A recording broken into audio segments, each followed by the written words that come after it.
जय श्री कृष्णा वैष्णवों।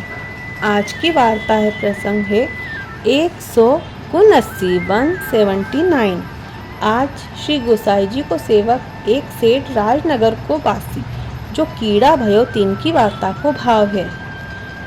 इस कथा में हम जानेंगे कि किस तरह से प्रभु लीला के जीव को अपने में अवश्य ही मिलाते हैं। वे कभी अपने से दूर नहीं करते हैं, चाहे लीला का जीव कितना ही नानुकुर करे। इसलिए इस वार्ता प्रसंग को पूरा अवश्य सुनिएगा।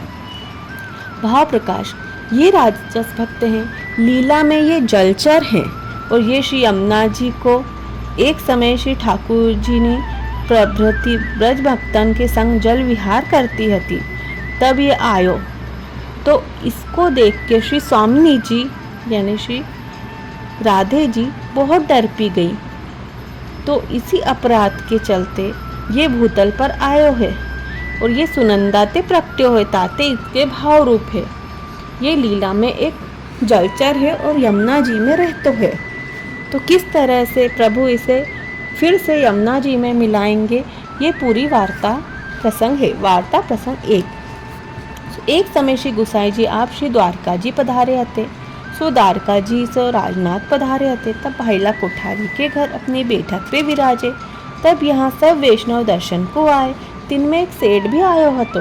तब श्री गोसाई जी ने वहाँ सेठ को देखी कि कही जो सेठ जी आए हैं। तब सेठ ने विनती करी, जो महाराज इन वैष्णवों की कृपा से आपके दर्शन आज पाए हैं, तब अब मेरे को सेवक कीजिए। तब श्री गोसाई जी ने वह को नाम सुनायो। तब वह वैष्णव भयो। तब वह भेंट करी, दंडवत करी।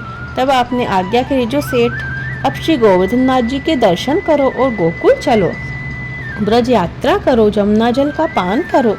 तब सेठ जी ने कही, जो महाराज आप कृपा करेंगे तो करेंगे। तब श्री गोसाई जी ने कही, तो हाँ सेठ जी, हम तो तुम्हारे ऊपर कृपा करेंगे, तो साथ ही चलो। तब तुम दर्शन करवाए। तब सेठ जी बोले, जो महाराज मैं तो गृहस्थ हूँ, तो अभी तो ना चलियो सकूँ, पर आपकी कृपा से मैं आऊँगा। तब श्री गोसाई जी आपने तो गोकुल पधारे। तब श्री नवनीत जी प्रिया जी के सेवा श्रृंगार किए, बैठक गादी तकियाओं पर विराजे। तब वैष्णव उनको दर्शन दिए। तब एक विरक्त वैष्णव आपने आज्ञा करी, जो राजनगर में एक सेठ है, तासो मैंने कही जो तुम श्री गोकुल चलो। तब वाने कही, जो अभी तो मोको ना चलियो जाए, पर मैं आऊँगो। तासो व सेठ को श्री गोकुल लानो है। तब वह विरक्त ने कही, जो महाराज बहुत अच्छो, आपकी कृपा से मैं ले आऊँगो। तब कोई दिन में यह विरक्त वैष्णव आपसे आज्ञा मांगी कि राजनगर आयो और भाईला कोठारी के घर उतरो। तब भाईला कोठारी से पूछी, वह वैष्णव कौन है, जाके आज्ञा करी कि गोकुल चलवे को कहियो है गोसाई जी ने।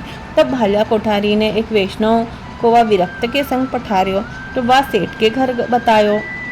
तब विरक्त ने घर में जाए के वह सेठ को कृष्ण स्मरण कियो। पाछे सेठ से कही, जो सेठ जी तुमको श्री गोसाई जी बुलाए हैं, ताते गोकुल चलो, तुमको मैं लेने आयो हूँ। तब सेठ ने कही, जो हाँ वैष्णव श्री गोकुल तो चलेंगे। तब विरक्त ने कही, जो अभी चलो।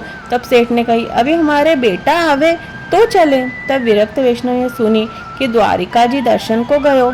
तब फिरी की यात्रा करके बरस 1.5 बरस में आयो। तब वह सेठ के बेटा भयो। तब वैष्णव ने सेठ से कही, जो अब तो तुम्हारे बेटा भयो है, ताते अब तो चलो।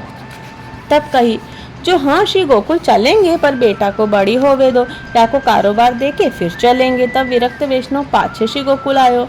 श्री गोसाई जी के आगे दंडवत करी, विनती करी, जो महाराज वो सेठ सो कही, जो तुम गोकुल चलो। गोसाई जी ने बुलायो। तब सेठ ने कही, जो एक बेटा होए तब चलेंगे।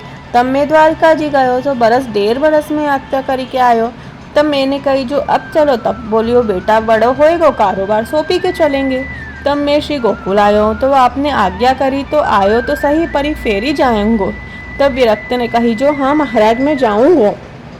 तब वह विरक्त वैष्णव फेरी कोई दिन बाद फिर गोकुल ते चलियो, राजनगर आयो, सेठ से मिलियो। पाछे सेठ से कहियो, जो सेठ जी अब तो गोकुल चलो। तब कही, जो हाँ श्री गोकुल चलेंगे, अब तो बेटा बड़ो भयो है, कारोबार सौंपियो है, पर एक नाती को सुख होए तो श्री गोकुल चलें।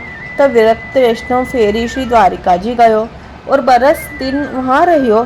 पाछे आयो। तब सेठ के नाती भयो। तब विरक्त वैष्णव ने कही, जो सेठ जी अब तो चलो, अब तुम्हारे नाती भी भयो है। तब वह सेठ ने कही, जो हाँ वैष्णव जी, श्री गोकुल चलेंगे, पर ना तो बड़े हो जाए तो खिलाए को सुख देखी लें, तब चलेंगे। तब वह भाईरा कोठारी के घर कितने दिन रही हो। तब सेठ जी की देह छूटी गई, सेठ जी मरी गयो। तब वैष्णव ने विचारी, जो देह तो अब बाकी छूटी गई है, पर अब ये कौन अवतार लियो, कौन जन्म भयो है। तब वह ने देखी सेठ सर्प योनि में भयो है। तो ऐसा वह विरक्त ने जान्यो। तब वह वैष्णव ने वाके पास जाई के छाटी के सर्प को बुलायो और कहियो, जो सेठ जी, अब तो तुम मरी के सर्प भये हो, ताते अब तो गोकुल चलो। तब सेठ जी ने कही, जो अब तो द्रव्य की रक्षा करत हूँ, पाँचे श्री गोकुल चलेंगे। तब को एक दिन में सर्प की भी देही छूटी गई। तब वो कुत्ता का योनि भयो। तब वह वैष्णव ने देखो कि अब कुत्ता की योनि भई है। तब कुत्ता के बुलाए के कहियो, जो सेठ जी, अब तो श्री गोकुल चलो, तब तुम कुत्ता को अवतार भयो हो। तब सेठ ने कही, जो हाँ श्री गोकुल तो चलेंगे, पर चोर को बहुत डर है, ताते हवेली की चौकी करत हूँ। तब को एक दिन में कुत्ता की भी देही छूटी गई। तब पनारे को कीड़ा भयो। तब फेरी व विरक्त वैष्णव आयो।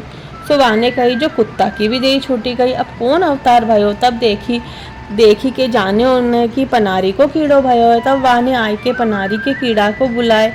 तब कही, जो सेठ जी, अब तो तुम पनारी के कीड़ा भये हो, ताते अब तो श्री गोकुल चलो। तब कही, जो अब तो श्री गोकुल नहीं चलेंगे, तो अब तो सबन की झूठनी लेत हूँ, तो ताते प्रसन्न हूँ। तब वैष्णव ने एक डब्बी ली ने जल भरी के पनारी में से वह कीड़ा को धरियो, पाछे नहाए के डब्बी लेके श्री गोकुल ते चलियो। तब कितने दिन में श्री गोकुल आयो। तब श्री गुसाई जी के पास गयो, जाए के वह डब्बी दिखाई, और जो महाराज सेठ जी को श्री गोकुल ले आए हूँ, आपने की थी सो ले आया हूँ। तब आपने समाचार पूछी, जो कैसे भयो।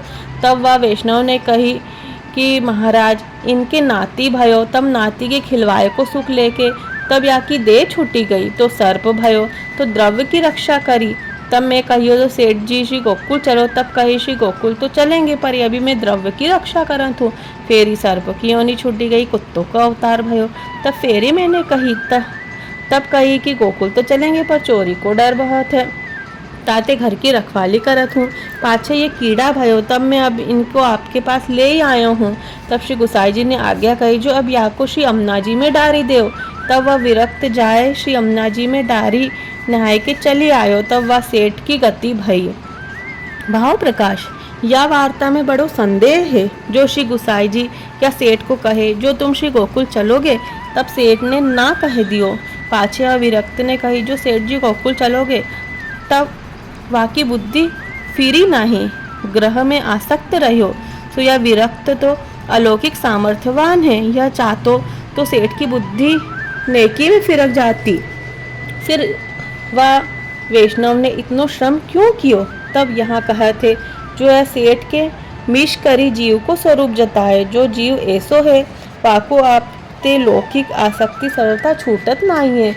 पर श्री गुसाई जी को संकल्प है, तो वाणी मिथ्या कैसे होई। श्री गुसाई जी ने उसको गोकुल लाने को कहो है। तब आपने वैष्णव द्वारा यह प्रकार वाको गोकुल बुलायो है। तो श्री गुसाई जी, आप अपने जीव को कबहू छोड़त नहीं है। कैसो हूँ संसार में आसक्त होई, ताऊ आप वाकी सुधि करी या प्रकार उद्धार करत है। और या जीव को श्री अम्ना जी में डारीवे की आज्ञा करी, सो याते जो ये लीला को जीव है, और लीला में श्री अम्ना जी को ही जीव है। ताचे श्री अम्ना जी द्वारा लीला में वाको संबंध दृढ़ होएगो। सो वह सेठ श्री गुसाई जी को ऐसो परम कृपा पात्र भगवती हतो, ताते इनकी वार्ता को पार नहीं, सो कहाँ ताई कहिए। श्री कृष्णा वैष्णवों, इस वार्ता प्रसंग में आपने समझाई होगा कि किस तरह से प्रभु ने बताया है कि वे तो अपने जीवों को उद्धार करने के लिए तत्पर हैं, पर जीव ही है जो ये मोह माया को त्यागना नहीं चाहता है। तो इस कथा के माध्यम से आप लोग समझ ही गए होंगे कि क्यों हम इस संसार में इतना पड़े, क्यों मोह माया में इतना पड़े। हम तो सब लीला के जीव हैं, प्रभु के जीव हैं, तो प्रभु भक्ति करें, उनके नाम रस का स्मरण करें और परम गति को प्राप्त होवें, प्रभु को प्राप्त होवें। यही हमारा उद्धार है। और अंत में हमें वहीं जाना है, तो क्यों हम इस जन्म जन्मांतर के चक्कर में पड़ें जब हमें अंत में वहीं जाना है। तो इस तरह से हमें ही अपने आप को इस भव सागर से पार कराना ही होगा, इसीलिए ये कथाएं बनी हैं। वैष्णवों, आप भी इस तरह की कथाएं सुनिए और अपने जीवन को धन्य करिए, अपना उद्धार करिए, प्रभु में प्रीति बढ़ाइए। तो वैष्णवों, आप जैसे जीवों का उद्धार करने के लिए ही यह कथाएं बनाई गई हैं। इस तरह कथा का रसपान करते हुए अपने जीवन को धन्य करिए और प्रभु में प्रीति बढ़ाते चले जाइए। जय श्री कृष्णा वैष्णवों।